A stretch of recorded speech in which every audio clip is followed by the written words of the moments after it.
Blackmagic Design baru aja semalam itu ngadain live di YouTube. Isinya apa? Wah, banyak banget update yang dibawa oleh Blackmagic Design. Beberapa di antaranya ada kamera Ursa, ada kamera broadcast tapi kecil gitu ya. Jadi cukup lucu buat lipstick kamera. Jadi kayak di panggung ada kamera kecil untuk di suatu spot yang rada susah, itu bisa kita pakai kamera itu gitu loh. Nah, terus ada juga Blackmagic Cinema Camera 6K. Cukup fenomenal juga sih kelihatannya gitu ya, dengan sensor, dia pakai sensor full frame gitu. Nah, yang pengen gue highlight sekarang adalah Blackmagic mengeluarkan aplikasi di HP. Tapi kabar buruknya buat beberapa orang ya, aplikasi ini cuma ada di App Store iPhone. Jadi kita coba ya pakai iPhone gitu. Nah, pertama kita langsung download di App Store. Ada aplikasi bernama Blackmagic Camera ini gitu. Nah, Blackmagic Camera ini nggak membawa nggak membawa sesuatu wah dari yang Blackmagic banget. Kalau menurut gua nggak. Tapi di sini tuh lebih kepada kita punya full custom access, full manual access untuk kamera di HP gitu. Nah, ini kita bisa lihat aplikasinya di sini. Di aplikasinya ini tuh cukup intuitif ya. Nah, ini cukup banyak ya aspek-aspek yang bisa kita lihat di HP ini gitu, di aplikasi ini. Terutama nih yang bisa kita lihat di sini, ini ada kita pilihan lensanya. Kalau misalkan iPhone-nya yang 3 kamera, dia bisa misalkan pakai lensa yang normal, yang wide gitu ya, atau ultra wide, ataupun yang tele gitu. Jadi ada pilihannya, ada shutter speed, ada FPS-nya, kita mau pakai 30, mau pakai 24, mau pakai 48 juga bisa, ternyata lucu banget. Bisa pakai 60 gitu, itu sangat fleksibel. Ini yang di tengah, time code. Ini keren banget nih. Ini time code. Bisa disesuaikan dengan jam real saat ini. Bisa juga untuk kita bisa bikin preset untuk time code-nya, ini mau di time code berapa gitu. Terutama untuk kayak situasi multicam gitu, kayak sekarang gitu misalnya. Terus ini ada ISO. ISO-nya kita bebas mau nentuin berapa, dari nanti kita bisa lihat ada white balance. Terus ada tint, lucu banget, bisa atur langsung dari sini gitu. Dan ini resolusi 4K yang di sebelah sini gitu. Ini yang gue cukup takjub adalah di sini ada live waveform gitu, RGB bahkan dia. Jadi nggak cuma yang histogram yang putihnya doang, tapi ini RGB juga muncul di sini. Itu gokil banget. Dan ada audiometer di sini. Jadi sangat profesional untuk ukuran sebuah aplikasi video di handphone gitu. Lanjut, ini ada di menu paling atas. Kita dari menu yang besarnya dulu ya di sini. Ini ada kamera, ya jelas untuk kamera. Lalu ada media. Media ini kita untuk melihat apa aja klip-klip yang udah direcord di sini. Dan kerennya adalah ini bisa langsung diupload ke Blackmagic Cloud. Nah, itu kalau kita ngediting pakai DaVinci Resolve dan kita udah bikin account untuk Blackmagic Cloud-nya, itu bisa kita otomatis upload ke situ, dan nanti di laptop itu footage-nya udah otomatis muncul. Gokil banget sih. Chat. Nah, ini chat jujur masih kurang paham ya konsepnya bagaimana, dan ada settings. Nah, tapi ini setting kita kayaknya terakhir aja. Kita ke kameranya dulu gitu. Oke, yang pertama ini kita ke menu-menu yang kecilnya dulu di atas gitu ya. Nah, di menu yang atas ini, yang pertama di paling atas. Oke, ini kita pencet yang ini. Menu yang paling atas, kita lihat di paling atas ada zebra. Nah, zebra ini keren banget. Jadi kayak lo bisa nentuin kalau misalkan ada suatu daerah di gambar itu overexposure atau cenderung mengarah ke highlight, dia bisa langsung ngelihat ada zebranya di sini gitu. Jadi kalian bisa langsung rada aware, rada berhati-hati kalau ada area yang overexposure. Untuk selanjutnya kita ada picking focus. Jadi ini juga sebuah fitur yang biasanya ada di sebuah kamera profesional gitu. Jadi picking focus itu bisa tahu kalau misalkan suatu gambar atau poin di dalam frame itu udah udah dalam fokus atau belum. Itu keren banget. Jadi kayak kita sangat dibantu dengan ini, apalagi kalau misalkan kita mau pakai manual fokus di aplikasi ini gitu. Ini grid ya. Jadi ini kalian bisa matiin grid sama center point-nya di sini. Kalau misalkan kalian mau looks yang lebih clean gitu, itu bisa dimatiin seperti ini. Atau kalau kalian butuh bantuan untuk komposisi, untuk ya macam-macam, senternya di mana, ini kalian bisa nyalain. Dan ada dot centernya doang gitu. Ini fleksibel dan bisa langsung di off di atas gitu ya. Dari tadi juga ada menu-menunya bisa langsung di on atau off dari button yang atas gitu. Next, ini ada rasio. Ini keren banget. Rasionya ini, jadi kalian bisa menentukan kalian mau pakai rasio berapa, 9:16 kah? Ini kayak kita mau bikin IG story atau reels, ada 4:5, 1:1, 4:3, sampai bahkan yang untuk seperti bioskop di 1,85:1, 2:1, sampai dia paling jauhnya ada di 2,4:1. Nah, tapi untungnya adalah ini hanya untuk frame assist aja. Jadi ketika kalian record hasilnya tetap 16:9 gitu. Itu jadi nanti ketika kalian editing itu akan lebih fleksibel di kalian gitu. Next, ada save frame. Ini keren sih. Jadi save frame itu apa? Jadi save frame itu nih, misal gridnya gue matiin dulu. Save frame itu bisa menentukan membantu kalian menentukan ini batas yang aman dalam frame itu di berapa sih gitu. Atau bisa sampai yang ini nggak mungkin sampai segini sih, tapi rata-rata kalau gue biasa dipakai di 80-90% gitu. Nah, fungsinya save frame apa sih sebenarnya? Save frame itu misalkan kalau di percetakan mungkin mirip-mirip sama bleed ya atau gutter gitu. Tapi kalau di dunia broadcast itu misalkan kalian tuh ada spare sekitar frame beberapa bagian lah di atas, bawah, dan kiri kanan gitu. Gunanya ketika kalian nanti broadcast atau kemana kan kita nggak tahu ya untuk spesifikasi layar penonton itu seperti apa, apakah nantinya gambar itu akan terpotong atau gimana. Nah, save frame ini biasanya kita pakai untuk batas aman. Oh, yang udah pasti aman tuh pasti yang di dalam save frame gitu. Nah, itu gue pakai biasanya di sekitar 90% gitu.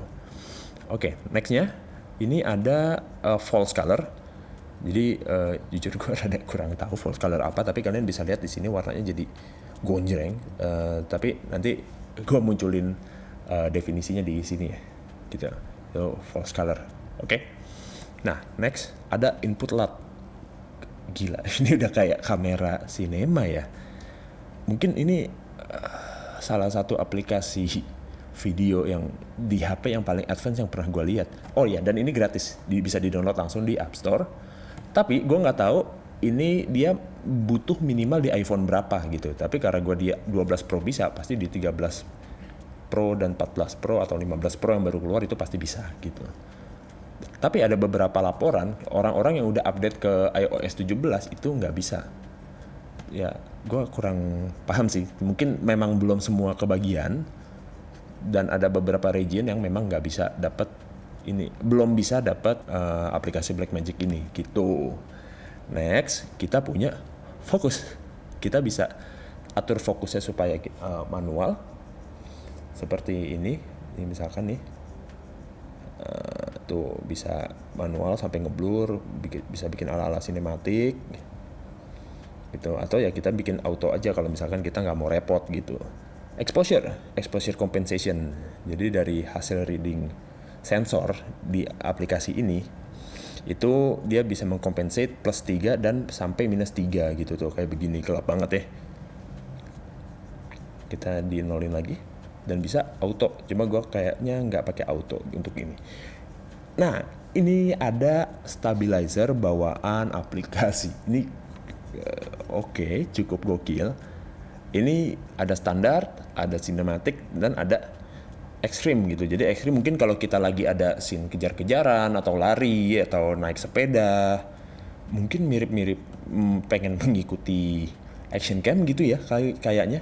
Nah, kalau di off ini kita benar-benar tanpa stabilizer gitu ya. Kita pakai di standar aja gitu. Kalau kalian ini kalau kalian nyalain ini rada ke crop gitu. Jadi memang untuk compensating naik turun atau atas bawahnya itu pasti butuh rada di crop gitu. Dan biasanya makin ekstrim stabilizingnya, croppingnya juga makin dalam gitu. Ya tapi itu inilah pilihan. Nah ini ada juga digital zoom, selain dari bisa pilih lensa, kalian dari lensa tersebut bisa di zoom sampai 8 kali gitu. Cuma kalau gue sih takut gambarnya rada pecah ya kalau misalkan di zoom gitu. Jadi mungkin gue akan, kalaupun gue pakai ini aplikasi, gue akan jarang pakai zoom itu. Nah yang paling bawah ini ada semacam digital slate. Ini fitur yang ada di Blackmagic Pocket Cinema Camera. Bahkan maksudnya yang paling murah pun ada. Oke, misalkan ini slate for what gitu, apa nama project kita yang lagi di shot gitu. Lens data gitu. Oh ini iPhone 12 Pro yang 26 mm berarti yang wide biasa gitu. Ini ada reel keberapa, ada scene keberapa, ada take keberapa gitu ya. Cukup praktis gitu, dan bahkan ada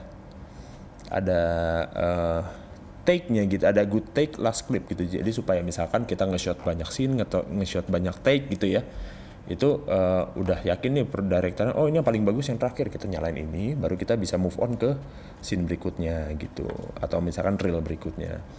Dan ini juga ada eksterior atau interior pilihannya, dan ada day atau night pilihannya gitu. Itu cukup lengkap ya.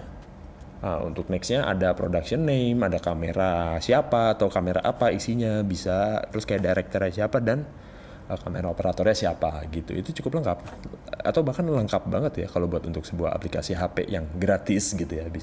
Karena ada beberapa aplikasi HP juga yang menyediakan fitur seperti ini cuma berbayar gitu. Itu yang ini kok Blackmagic menggratiskan gitu ya. Mungkin memang untuk approach orang-orang yang pakai handphone gitu ya, untuk kayak lebih mengenal, oh ini ada aplikasi namanya Blackmagic, oh ada loh brand namanya Blackmagic gitu.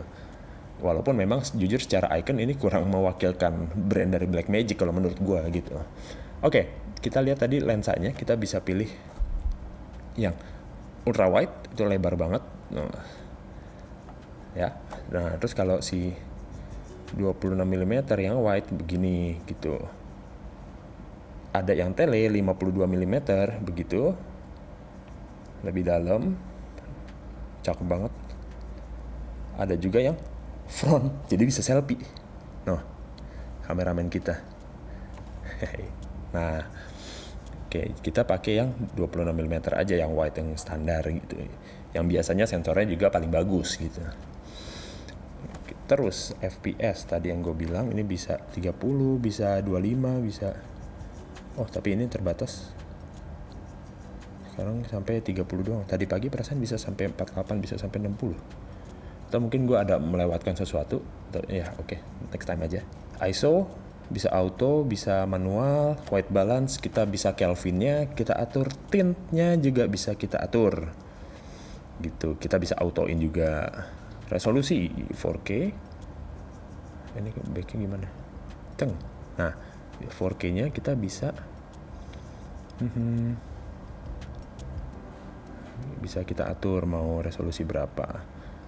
Nah, ini kalau kita swipe dikit tadi itu bakal meng-clear area-area yang tulisan-tulisan yang mengganggu, jadi bisa lebih fokus untuk mengambil shot apa gitu, komposisinya bisa lebih fokus gitu. Nah, sekarang kita masuk ke setting yang tadi kita lewatin dulu. Karena ini cukup banyak, tapi gue bakal bahas secara singkat aja supaya nggak terlalu panjang videonya. Oke, yang pertama kita ada codec. Codec ini yang pasti kalau di iPhone 12 Pro hanya ada H264 dan H265. Memang secara basic kalau dari iPhone 12 Pro memang belum bisa ProRes, yang dimana kita tahu ProRes video itu baru ada di iPhone 13 Pro. Jadi seharusnya di iPhone 13 Pro dan ke atas sudah ada ProRes. Resolution, oh ternyata resolution dari sini. Ini bisa 4K, bisa 1080 dan bisa 720. Itu cuma kita settingnya sok-sokan aja di 4K. Color space, Rec 709 udah paling umum, ada di seluruh dunia. Standarnya itu ada Rec 2020, ada di P3 di 65 gitu. Ini salah satu yang color space yang sering dipakai di film gitu di bioskop. Timecode display ini yang tadi gue bilang bisa record run, jadi dia berjalan ketika kita record, atau time of day. Jadi let's say kita pakai beberapa cam terus kayak pengen ya nggak usah repot lah, kita nyamain jam aja gitu, itu bisa juga dipakai time of day. Ya itu kalau lagi malas. Time lapse recording ini ya kalau mau record time lapse. If media drop frame ya mungkin HP-nya kepanasan atau apa, ini bisa pakai ini terus kayak di alert kalau ini atau bahkan kita bisa stop recording untuk menjamin misalkan gambar kita pengennya gambar yang paling halus gitu, gambar yang tanpa cacat gitu. Next kita ke settingan kamera. Anamorphic the squeeze ini ya ada rasionya 1.33 dan 1.55. Enable vertical video. Nanti kita coba. Lens correction on. Use volume button to record bla bla bla. Ya kalian bisa baca sendiri. Ini settingan bawaannya seperti ini. Audio. iPhone microphone, formatnya standar AAC, linear PCM. Ya bisa dilihat di situ. Record audio as bisa pilih stereo, dual mono, atau 4 channel. Cuma kalau 4 channel ini gue kurang paham ya, dia itu bisa mengambil mic dari mana aja. Karena kalau iPhone itu yang gue tahu mikrofonnya ada di dekat kamera sini sama di bawah gitu ya. Tapi kalau yang di bawah biasanya untuk telepon gitu. Ya, mungkin di bagian depannya ada mikrofon tersembunyi, gue kurang tahu. Oke, monitor. Focus assist. Tadi kita bisa pilih color lines, red gitu ya. Terus kayak guide opacity, ketebalan warnanya berapa persen gitu, guide color. HDMI clean fit ini gue masih wondering gitu ya, ini HDMI clean fit ini lewat mana, apakah lewat port lightning ini bisa ada HDMI gitu ya. Terus display audiometers yang tadi, histogram, storage status, display upload status, dan battery indicator. Kalau upload status sama battery indicator bawaannya emang dimatiin gitu. Karena kalau upload status itu yang tadi, kalau kita pakai Blackmagic Cloud, itu kita bisa langsung upload ke Blackmagic Cloud, itu bisa ditampilin statusnya kalau walaupun lagi mode kamera gitu. Kalau menurut gue sih kayaknya malah rada mengganggu ya. Di sini ada pilihan upload clipsnya, ada proxies only atau originals and proxies. Ya, proxies itu versi lebih kecil dari apa yang kita shot. Misalkan kita shot 4K, ada proxinya 720p atau bahkan 480p gitu. Nah, itu supaya editingnya lebih ringan dan transfer datanya lebih cepat. Nah, atau nanti ketika udah selesai semuanya baru original filenya terkirim gitu. Auto upload selected project ya ini bebas kalian. Enable upload only over wifi, ini gua onin, tadinya off. Jadi kalau di offin kalian bisa dengan pakai mobile data pun bisa ke upload gitu. Nah kalau gua menghindari itu. Save clips to in apps only atau in app and photo library. Maksudnya apakah ada di photo library-nya iPhone atau bahkan langsung ke files gitu, filesnya handphone gitu. Save location data to clip, ini bebas kalian mau ini. File name convention, ada pilihannya Blackmagic Camera atau iOS. LUTs, ini kalian bisa pakai display LUTs dan LUT selection. Nah ini kalian bisa import LUTs punya kalian sendiri atau kalian punya preset sendiri, kalian bisa langsung masukin ke sini gitu. Nah ini tadi yang gue bilang Blackmagic Cloud, ini gue udah login. Nah tapi kalau misalkan kalian belum punya Blackmagic Cloud account, itu kalian bisa bikin dulu tanpa biaya, registrasi seperti biasa gitu. Reset itu hanya reset aplikasi, semua dibalikin ke nol gitu. Nah kalau Open Blackmagic Cam Settings ini masuk ke settingannya iPhone, jadi nggak terlalu inilah. Well, ternyata untuk auto sync ke project library itu modelnya subscription. Ya udah gua duga sih nggak mungkin yang kayak gitu gratis. Nah kalau yang free version ya kita cuma dapat fasilitas cloud storage sebesar 2 GB untuk upload video kita. Ya untuk nantinya di-download di laptop atau PC secara manual gitu. Jadi nggak otomatis kayak yang di demoin pas launching ya. Oh iya, by the way, gue lagi ada di studio Compact Digital Room di Cilandak Barat. Kalau kalian ada berbagai pertanyaan mengenai peralatan broadcast ataupun persewaan alat untuk event, untuk live musik gitu-gitu, bisa langsung kontak kami ya. Oke, tadi kita masuk ke mau bahas yang tadi vertical kamera. Oke, nah kalau di sini kan kalau misalkan kalian nge-shot gitu ya, 2 horizontal supaya stabil kan biasanya kita pakai 2 tangan gitu ya. Ada momennya capek lah 2 tangan gini, kalian juga bisa record pakai 1 cam begini dan hasilnya tetap horizontal gitu. Nih, jadi hasilnya tetap horizontal, tapi ini jadinya videonya seperti vertical video, tapi atas dan bawahnya dipotong gitu. Jadinya mungkin nggak terlalu 4K, nggak terlalu jelas gitu ya, nggak terlalu ini. Nah tapi ya ini bisa one hand recording gitu, jadi cukup praktis gitu. Kalian coba megang begini dapat video horizontal gitu. Ini rada kebalikannya sama kebiasaan kita yang kita record begini, tapi buat IG story kita ambil tengahnya doang gitu, 9:16. Nah ini tapi jadinya semua ada di bawah nih, audiometers, histogram gitu-gitu, ada semuanya di sini, ada ISO segala macam, settingan semua ada di sini. Ini yang tadi di bawah ini ternyata storage gitu, sisa berapa storage di HP kalian gitu. Nah habis itu kalau kita masuk lagi ke settingan, ini kita punya settingan yang tadi kita belum coba adalah enable vertical video gitu. Kalau ini kita nyalain gimana? Kalau ini kita nyalain, kalau tadi kita shot horizontal atas bawahnya kepotong, ini jadinya nggak kepotong. Jadi kalian bisa tetap lihat atas bawahnya kayak gini, ya atas bawahnya kayak begitu, dan jadinya kalian nge-shotnya benar-benar full vertical. Tapi kalau misalkan kalian nyalain guide-nya, ya guide-nya bakal membantu kalau misalkan kalian mau ambilnya segitu.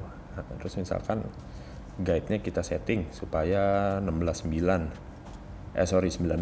ya bakal full kayak begini gitu loh. Jadinya bakal full atas bawah, kalian kayak ambil seperti video IG story biasanya gitu. Oke, sekarang hasil recordingnya gimana? Gue bakal coba record langsung dari HP ini gitu. Kita pakai ininya 1,85:1. Kita mau tahu hasil kualitasnya seperti apa. Nah ini kita lagi coba record pakai Blackmagic kamera. Ketika recording kalian bisa ubah lensa. Tapi dia ada nggak kayak iPhone bawaannya yang dia ada efeknya zoom atau zoom in atau zoom out. Kalau ini dia blackout gitu. Jadi tetap kalian harus menentukan dari awal shot ini pakai lensa yang mana gitu. Nah ini contohnya, cakep. Kita bikin sinematik ala-ala gitu. Tuh di dalamnya masih banyak alat-alat Blackmagic. Iya. Ini ada hyperdeck. Gitu. Di situ ada kameramen kita. Ada Iman Ramadan dari The Wave. Anjay. Ini Nathan Armando. Gitu, anjis. Oke, gitu kurang lebihnya. Di shot di 4K dengan shutter speed dan FPS yang sama dengan project kali ini di FPS 30 gitu. Ini bentar gue coba pengen tarik lagi. Itu ada BD banyak banget. Sombong. Oke. Sekian untuk video review kali ini. Ini sebuah terobosan jujur dari Blackmagic gitu ya untuk scene kamera video di HP gitu ya mungkin ya. Kita sudahi dulu review kali ini. Coba, ini kan kalian dari tadi udah ngeliat nih yang barang yang gue pajang doang, nggak gue pakai. Kira-kira seru nggak ya kalau gue review rack ini, rack yang serba bisa ini? Ya, komen aja di bawah. Oke, and I'll see you in the next video. Bye bye.